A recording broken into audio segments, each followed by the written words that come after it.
وقال الشيطان لما قضي الأمر إن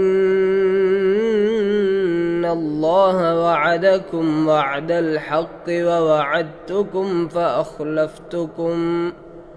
وما كان لي عليكم من سلطان إلا أن دعوتكم فاستجبتم لي فلا تلوموني ولوموا أنفسكم ما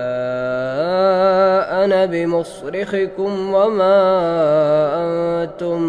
بمصرخي إني كفرت بما أشركتمون من قبل إن